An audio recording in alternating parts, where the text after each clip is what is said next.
آسان ہوگی، جس کا معنی یہ بنتا ہے اللہ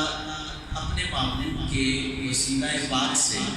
جو کلام اس نے اپنے محبوب کے قلب منور پہ نازل کیا، اس کلام کی وساطت سے اپنے تمام بندوں کو جو اس کو ماننے والے ہیں اور اس کی ماننے والے ہیں، اللہ ان سب کو یہ حکم دیتا ہے، فرماتا ہے وَآتِ ذَا الْقُرْبَىٰ حَقَّهُ، اے میرے بندو اپنے قرابت والوں کو، اپنے قریبی لوگوں کو، اپنے رشتہ دار کو جو تمہارے گھر سے ہیں، جن کا تمہارے ساتھ خونی تعلق ہے، آتِ ذَا الْقُرْبَىٰ حَقَّهُ، انہیں ان کا حق دیا کرو۔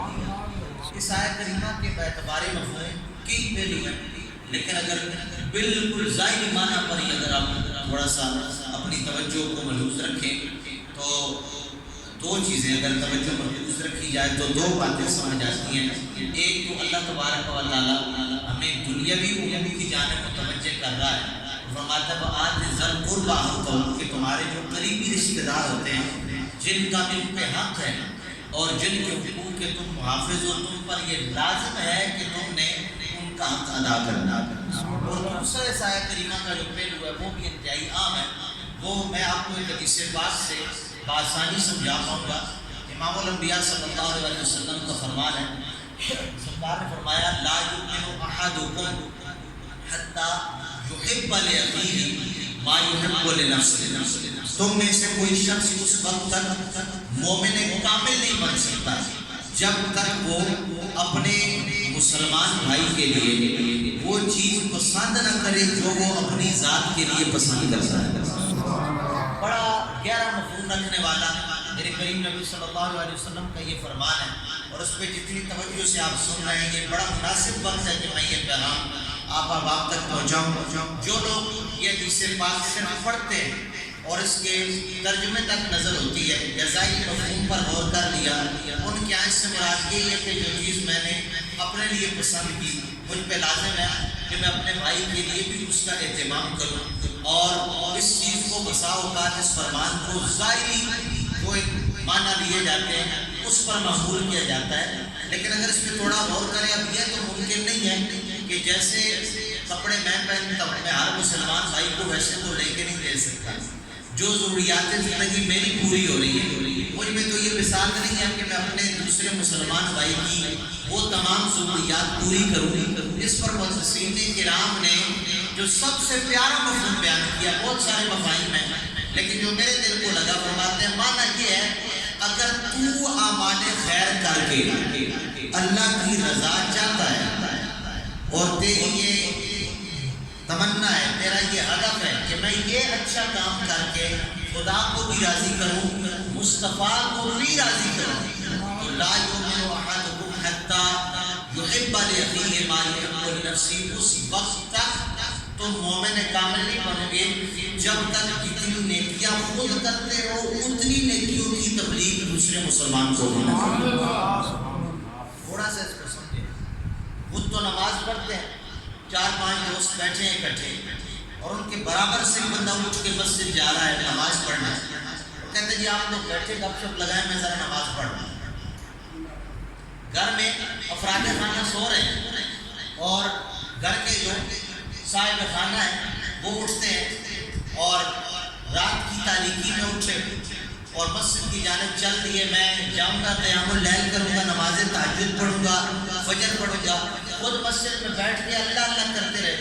جب سورج طلوع ہونے کے بعد گھر پہنچے تو جنہیں سوتا چھوڑ کے آئے تھے وہ ویسے کے ویسے سو رہے۔ یہ میں چند امثلہ دے رہا ہوں تاکہ بات کو آسانی سمجھ آئے۔ لا یؤمن احدکم حتی یحب لأخیہ ما یحب لنفسہ، فرمایا اگر وہ خود نماز کے وقت نماز پڑھنے جا رہا ہے اور تیرے پہلے میں بیٹھے لوگ اپنی گفتگو میں گپ شپ میں مشغول ہیں اور تجھے ان سے کوئی کنسرن نہیں ہے، کوئی سروکار نہیں ہے، ٹھیک ہے جی سمجھدار ہیں، انہیں پتہ ہے ہم پہ نماز فرض ہے، اور خود اٹھ کے آ جاتے ہیں، انہیں کہنے کی تکلیف بھی گوارا نہیں کرتے۔ میرے نبی کا فرمان کہتا ہے خود تو تم نے ایمان بچانے کی کوشش کی ہے لیکن ان کے لیے تمہارے دل میں اگر فکر پیدا نہیں ہوئی تو لا یؤمن احدکم، یہ عمل کا عمل تو رہ سکتا ہے، ایمان کی تکمیل کا ذریعہ نہیں بن سکتا۔ بیائی نہیں معاملہ گھر میں بھی ہے، یا ایھا الذین آمنوا قُوا أَنفُسَكُمْ وَأَهْلِيكُمْ نَارًا، اے ایمان والو خود کو اور اپنے آل و عیال کو آگ سے بچاؤ، خود کو اور اپنے آل و عیال کو آگ سے بچاؤ۔ میں ایک حدیث پاک مناقب خاتم جنت میں پڑھا کرتا ہوں، سیدہ کائنات میں جب مجھے تذکرہ ان کی عظمت و شان پہ کرنا ہو اور اللہ اسی تذکرے کے صدقے یہ ساری برکتیں بھی دیتا ہے، میں اس میں ایک حدیث پاک پڑھا کرتا ہوں کہ امام الانبیاء صلی اللہ علیہ وسلم 6 ماہ تک سیدہ کائنات کے دروازے پہ روزانہ آ کے رکتے اور وہاں پہ رک کے آپ قرآن کی ایک آیت بھی پڑھتے، لیکن اس آیت سے پہلے آپ ایک لفظ بولتے الصلاۃ یا اہل البیت،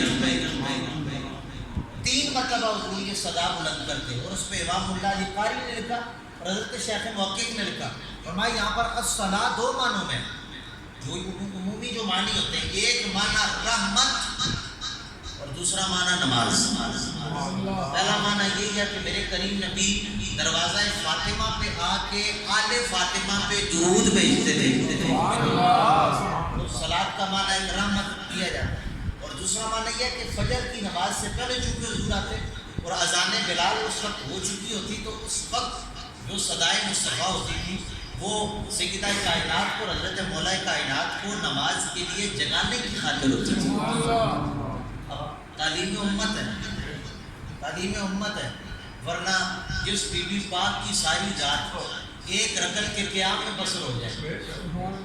جملہ اب سمجھا نہیں ہے، یا جس خاتون جنت کی ساری رات 2 رکعتیں بھی پوری نہیں ہوتی، اور اگر میں جانے پڑھ گیا تو میری باتیں جو آج کچھ عرض کرنی ہے وہ رہ جائیں گی۔ 2 رکعتیں شروع کرتی، اپنے عشاء کے معمولات، عشاء کی نماز، دیگر معمولات کے بعد نماز شروع کرتی، 2 رکعتوں کی نیت ہوتی بی بی پاک کی، اور پہلی رکعت کا رکوع بھی پورا نہیں ہوتا، رکوع تک بھی نہیں پہنچ پاتی تھی، قیام پورا نہیں ہوتا تھا، حضرت بلال اذان دے دیتے تھے، ان کے دروازے پہ اگر حضور آ کے الصلاۃ یا اہل البیت کہیں تو مراد مجھے تو درود ہی نظر آتا ہے، لیکن اگر نماز کا معنی مراد دیا جائے تو بعیدہ ذکر نہیں ہے، اور اس لیے کہ تعلیم امت کے لیے تھا۔ میرے نبی اپنی امت کو پیغام دے رہے تھے وَآتِ ذِی الْقُرْبَىٰ حَقَّهُ، خود نمازوں کی پابندی کرنے والوں اپنی اولاد کو، اپنی آل و عیال کو بھی اس جانب راغب کرنا، اس لیے کہ قیامت کے دن فقط تمہاری نمازیں تمہارا بیڑا پار کرنے کے لیے کافی نہیں ہوں گی، بلکہ کلکم راع ومسئول عن رعیتی،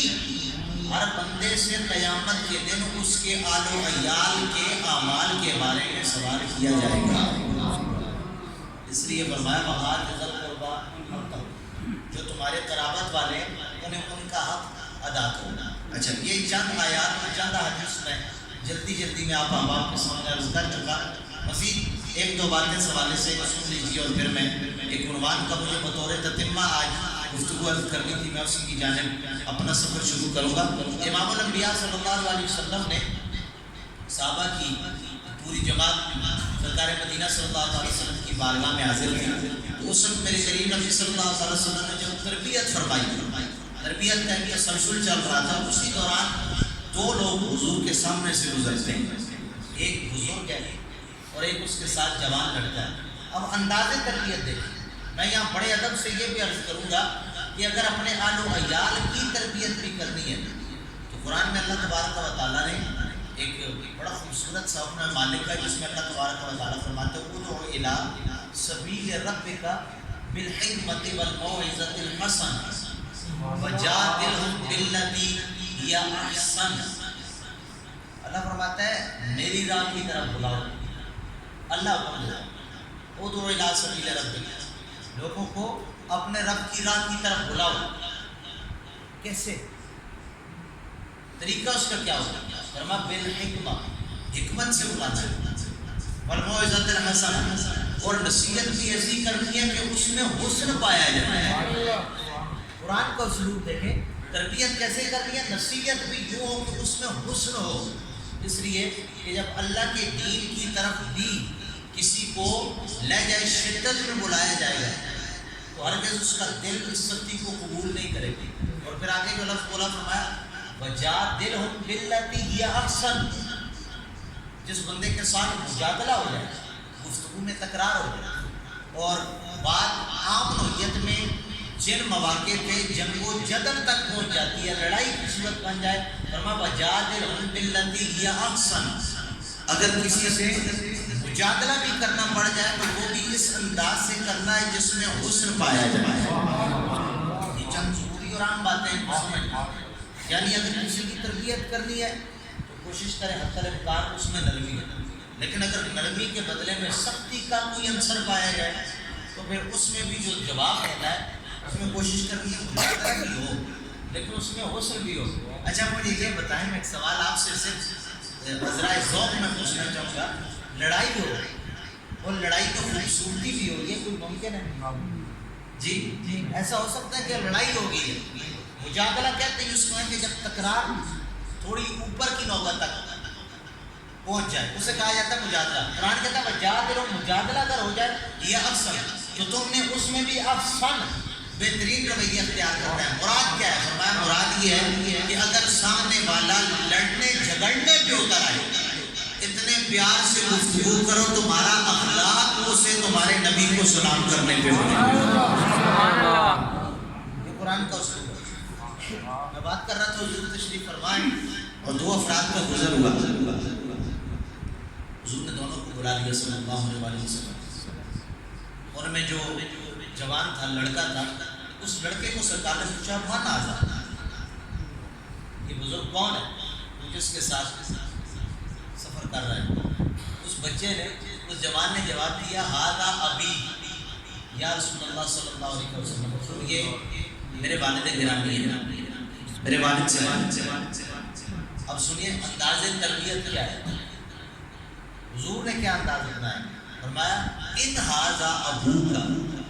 اگر یہ تیرا والد ہے جس طرح تو بتا رہا ہے تو پھر میرے بیٹے سن، اے میرے غلام فلا تمشی امامہ، باپ کے آگے نہ چلا کر۔ جملہ سمجھ آئے؟ ان ھذا ابوک فلا تمشی امامہ، اگر یہ تیرے والد ہیں تو پھر ان سے آگے تم کیوں چل رہے ہو؟ باپ سے آگے نہیں چلا گیا۔ میں ایک جملہ میرے نظیر تو یہ جملہ محبت پر ہے، لیکن کہیں اگر اس کو سمجھا جائے کہ تھوڑا سخت ہے تو یہ بالکل بھی سخت نہیں ہے۔ میرے کریم نبی کے فرمان نے ہمیں یہ بات سمجھا دی کہ کائنات میں تمہارا استاد بہت بڑا مقام رکھتا ہے۔ شیخ کا جہاں تک رتبہ ہے، جس کا کوئی پیر نہ اس کا پیر شیطان ہوتا ہے، پیر کا رتبہ بھی بڑا ہے، استاد کا مقام بھی بڑا اعلیٰ، لیکن کائنات میں ایک ہستی والد نام کی بھی ایسی ہوتی ہے جس سے آگے چلنے کی نبی نے اپنی امت کو اجازت دی۔ ہمیں اپنے پیر صاحب کے لیے پوری رات کھڑے ہونا پڑے، ہم کھڑے ہوں کوئی مسئلہ نہیں، اور اگر کھڑے ہوتے ہیں تو یہ بہت بڑی سعادت ہے۔ اگر استاد سے آگے بڑھنے کا موقع ملے اور ہم نہ پڑھیں تو یہ بھی نمک حلالی ہونے کی علامت ہے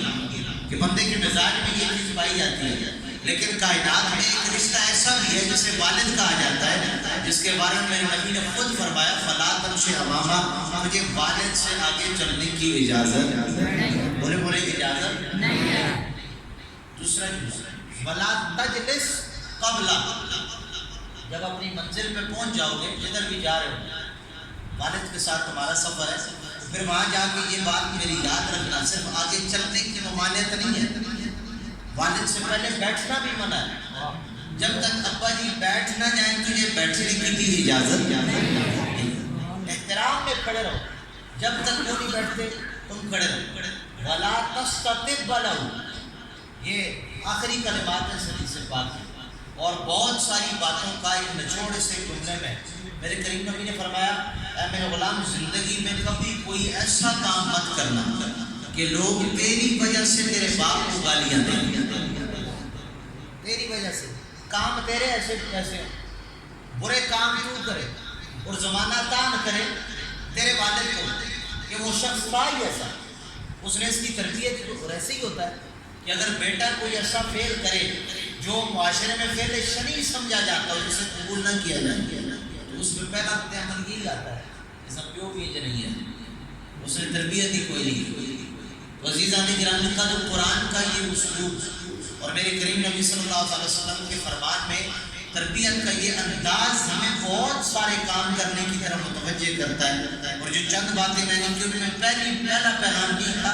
کہ فقط اپنی نمازوں کو لے کے بیٹھ جانا کمال نہیں ہے، بلکہ مومن کامل وہ ہوتا ہے جو اپنا بھی خیال رکھے،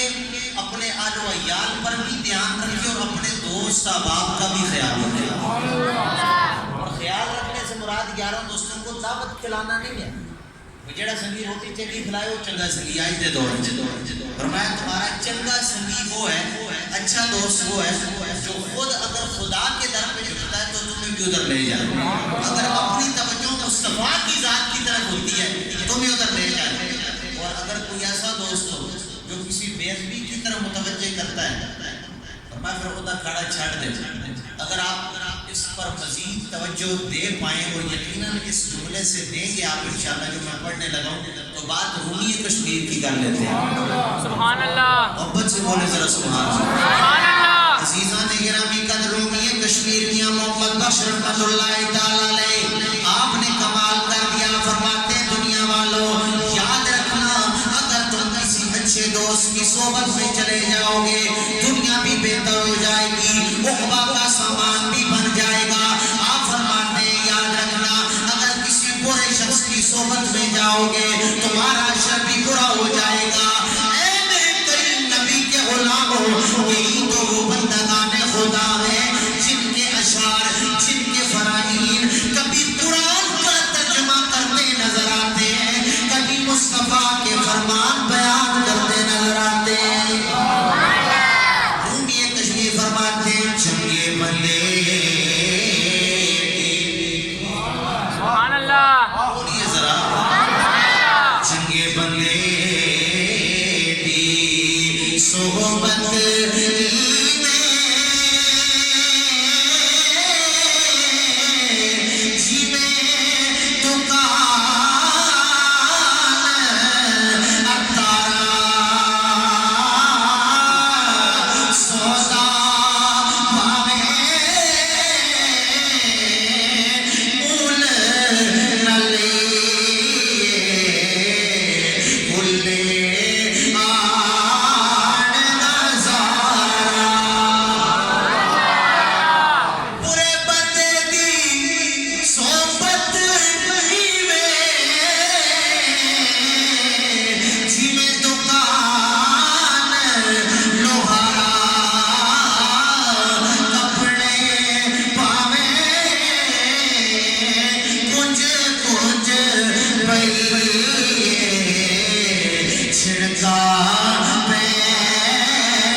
مجلس اچھی، لیکن میرے کریم نبی نے فرما دیا لا یؤمن احدکم حتی یحب لأخیہ ما یحب لنفسہ۔ اے میرے غلاموں اگر تم نیک کام کر کے جنت جانے کی کوشش میں مشغول ہو کبھی اپنے دوست احباب کو مت بھولنا، کبھی اپنے آل و عیال کو مت بھولنا، کیونکہ اگر ان کا بھرم رکھو گے رب قیامت کے دن تمہارا بھرم رکھے گا۔ جو تمہارے قریب رہتے ہیں انہیں ان کا حق دو۔ اور میرے کریم نبی صلی اللہ علیہ وسلم کے فرمان کے مطابق یہ قریب رہنے والوں کا حق ہے کہ ہم جس طرح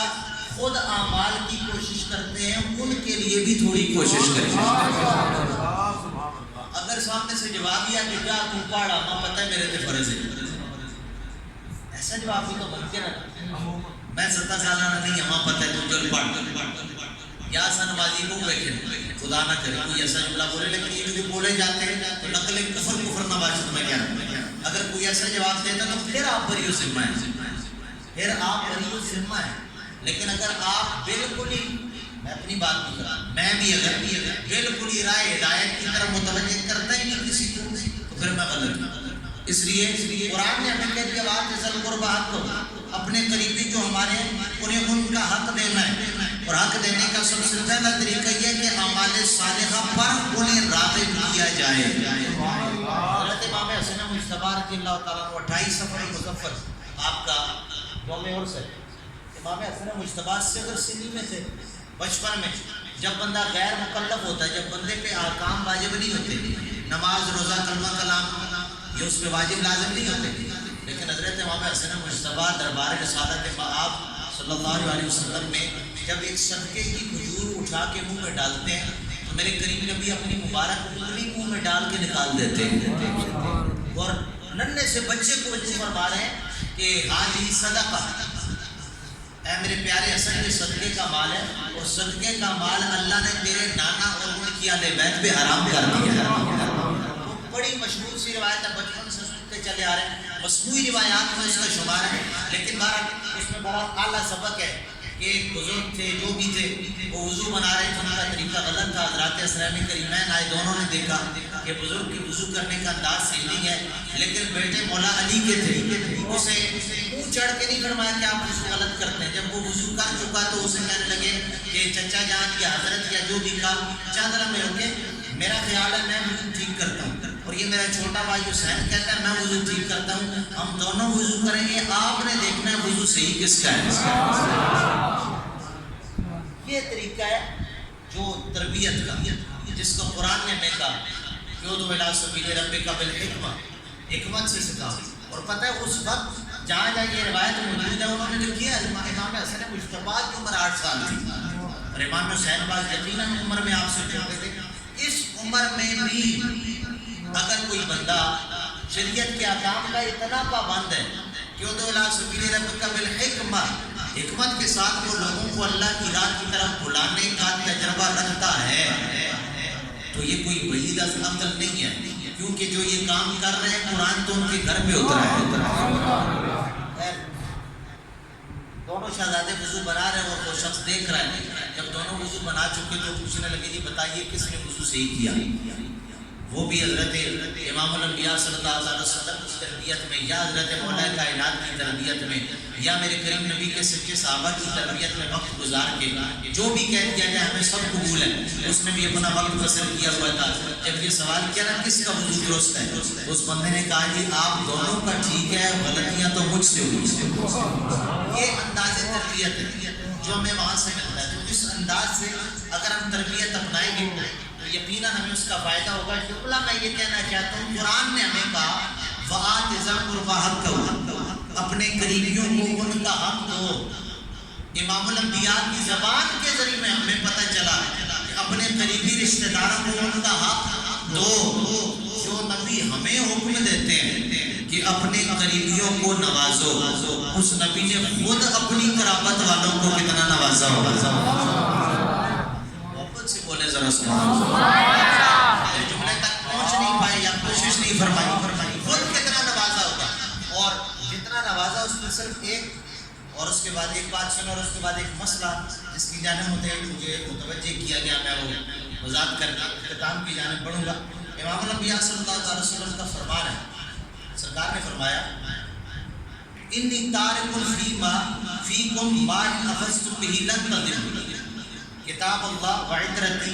اہل بیت فانظروا کیف تخلفون فیہما۔ یہ بڑی مشہور حدیث پاک ہے، اور میں صرف برکت کے لیے آج کے زمانے میں حدیث پاک کو اس کا ترجمہ کروں گا۔ حضور نے فرمایا میرے غلاموں دو چیزیں میں تم میں چھوڑے جا رہا ہوں، دونوں کو تم نے، دوسری روایت میں ما تمسکتم بہ لن تضلوا، سرکار نے فرمایا ما اخذتم بہ لن تضلوا، جب تک تم ان دونوں کو تھامے رکھو گے تم نے ہرگز گمراہ نہیں ہونا۔ کون کون سی فرمایا؟ پہلی چیز کتاب اللہ، اللہ کی کتاب ہے، دوسری چیز وعطرتی اہل بیتی، اور دوسری چیز عطرت میرا خاندان ہے، میری آل بیت۔ یہ ذکر جو ہم نے گزشتہ 4 اجتماعات میں بھی کیا، اور آج بھی میں اس ذکر پہ اپنی گفتگو کو جانب اختتام لے کے جا رہا ہوں۔ یہ بڑا ضروری ہے، اور اس کے ضروری ہونے کا سبب میرے کریم نبی صلی اللہ علیہ وسلم کی یہ حدیث پاک ہے۔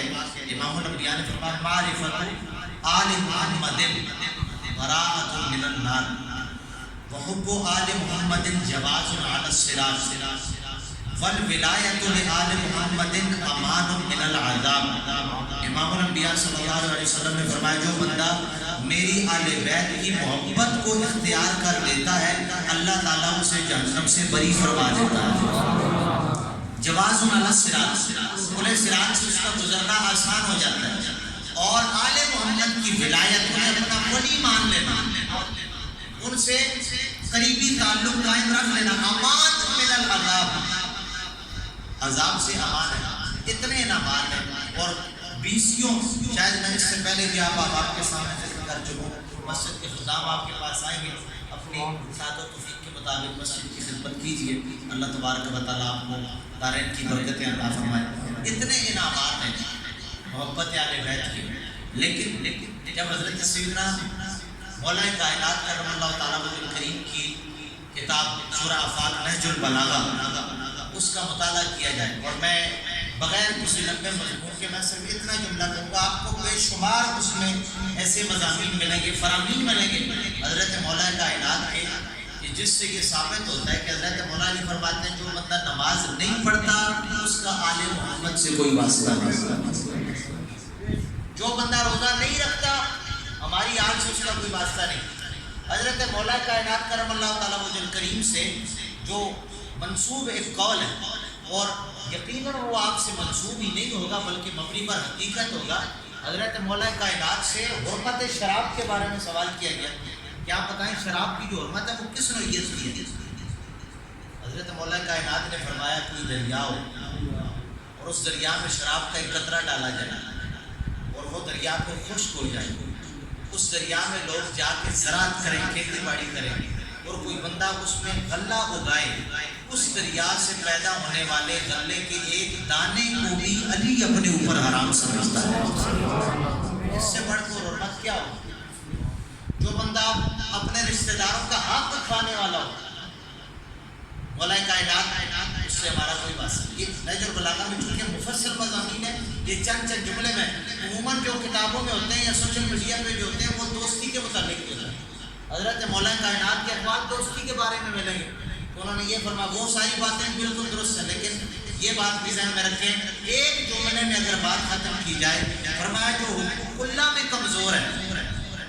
اس کے لیے تو کچھ نہ کچھ گنجائش ہے، لیکن جو حقوق العباد میں کمزور ہے جانتا بھی ہے اس کے باوجود پرواہ نہیں کرتا اور پھر بھی دعویٰ کرتا ہے کہ ہم حضرت مولا علی کے غلام ہیں یا حسینی ہیں۔ فرمایا وہ جھوٹا تو ہو سکتا ہے آل نبی کا غلام نہیں ہو سکتا۔ اس لیے میں اپنا محاسبہ کروں، آپ اپنا محاسبہ کریں کہ ہم اس دعوے میں کس قدر سچے ہیں۔ ایک ایمان ہے میرے کریم نبی صلی اللہ علیہ وسلم کا فرمان ہے نا، شفاعتی لأہل الکبائر، اس حدیث پاک کو جب دیکھتے ہیں تو ایک ایمان ہے کہ اعمال کی کمزوری خدا نہ خواستہ اگر لے کے دنیا سے چلے ہی گئے تو ان کی نسبت وہاں اپنا کام دکھائی گی۔ اس نسبت کو بھی ہم نے اپنے گلے کا قلادہ بنایا ہے اور یہی دعا کرتے ہیں کہ اللہ اسی میں موت عطا فرمائے، لیکن کم از کم انسان کو کچھ نہ کچھ کوشش بھی کر لینی چاہیے۔ بالکل بغیر اعمال کے اگر ہم اس دربار میں جاتے ہیں تو تب بھی یقیناً یہ بات غلامی کے تقاضے کے خلاف ہے۔ اللہ ہم سب کو عمل کی توفیق عطا فرمائے۔ ایک سوال ہے بڑا کہ نماز فجر کے بعد کون کون سی عبادات ممنوع ہیں اور کون کون سی جائز ہیں؟ فجر کی اذان کے بعد، نماز فجر کے بعد بلکہ اذان فجر کے بعد، اذان فجر کے بعد 2 رکعت نماز سنت موقدہ جو ہم پڑھتے ہیں وہ بالکل پڑھتے ہیں، لیکن اس کے علاوہ اگر کوئی بندہ قضا نماز پڑھنا چاہے تو قضا نماز پڑھی جا سکتی ہے، نوافل پڑھنے کی اجازت نہیں، لیکن نوافل سے مراد نفل نماز ہے۔ اگر کوئی بندہ فجر کی اذان کے بعد درود پاک پڑھتا ہے، خواہ وہ آہستہ پڑھتا ہے، بلند آواز سے پڑھتا ہے، جیسے بھی پڑھتا ہے، مسجد کے اندر موجود لوگ اگر اس عمل سے تنگ نہیں ہوتے یا ان کی نماز میں خلل نہیں پڑتا تو یہ بالکل جائز ہے اور درست ہے۔ ایک بات، اور دوسرا جو جزو ثانی ہے اس مسئلے کا، اگر کتب فقہ کا مطالعہ کیا جائے تو وہاں پر ایک اصطلاح ملتی ہے تصویب، ہدایت میں باقاعدہ اس کا مسئلہ موجود ہے، اور وہ تصویب کیا ہے کہ اقامت سے پہلے صحابہ کرام کا یہ طریقہ ہوتا تھا کہ اقامت سے پہلے صحابہ ایک صدا بلند کرتے تھے اور اس میں کوئی بھی کلمات خیر ہو سکتے ہیں، اللہ اکبر بھی ہو سکتا ہے، الحمدللہ بھی ہو سکتا ہے، سبحان اللہ بھی ہو سکتا ہے، اور اگر میرے نبی پر درود و سلام پڑھا جائے تو اس سے بڑھ کے تصویب کا حسن کیا ہوگا۔ اس لیے اگر کوئی بندہ تصویب کا عمل فی زمانہ یہ چونکہ رائج نہیں ہے، لیکن اگر کوئی بندہ ممنوع بھی نہیں، اگر کوئی بندہ اس پہ عمل کرتا ہے اور نماز سے چند لمحے پہلے اگر کوئی بندہ درود پاک پڑھتا ہے یا ذکر اذکار کرتا ہے تو بالکل یہ جائز ہے۔ رہا مسئلہ نیند کا تو مسلمان کے لیے تو فجر کی اذان کے بعد سونا جائز ہی نہیں ہے، میں بڑی احتیاط کے ساتھ یہ جملہ بول رہا ہوں، جائز نہیں ہے، اور اس کی وجہ یہ ہے کہ جب اللہ کا فرمان آ گیا حی علی الصلاۃ نماز کی طرف، تو پھر اس کے بعد سوئے رہنے کی تو بنتی ہے۔ اس لیے اللہ تعالیٰ ہم سب کو عمل کی توفیق عطا فرمائے۔ اگر کوئی بندہ اذان فجر کے بعد سنت موقدہ پڑھتا ہے، اور ایک مسئلہ یہ بھی سن لیں، بعض لوگوں کی، بزرگوں کی یہ بھی عادت ہوتی ہے کہ وہ فجر کے بعد بیٹھے رہتے ہیں، تسبیح لے کے کچھ نہ کچھ پڑھتے رہتے ہیں، اور جب اذان میں جماعت میں جب 3 4 5 منٹ رہتے ہیں اس وقت سنتیں اٹھ کے ادا کرتے ہیں۔ ایسا کرنا جائز ضرور ہے، لیکن کوئی ضروری یا مستحب ایسا نہیں کہا جاتا، اس کا بھی کوئی ثبوت نہیں ہے۔ لیکن اگر کوئی بندہ اپنے معمولات وظائف پڑھتا ہے اور جماعت سے متصل کر کے سنتیں ادا کرنا چاہتا ہے تو اس میں کوئی قباحت بھی نہیں ہے۔ اللہ کریم عمل کی توفیق عطا فرمائے۔ اگر مسئلے کی وضاحت میں کوئی کمی رہ گئی تو میں نماز کے بعد ہی حاضر ہوں، اور اگر مزید کوئی مسئلہ پوچھنا چاہے تو میرے لیے یہ بات بھی باعث اطمینان ہوگی۔ اللہ کریم ہم سب کو عمل کی توفیق عطا فرمائے۔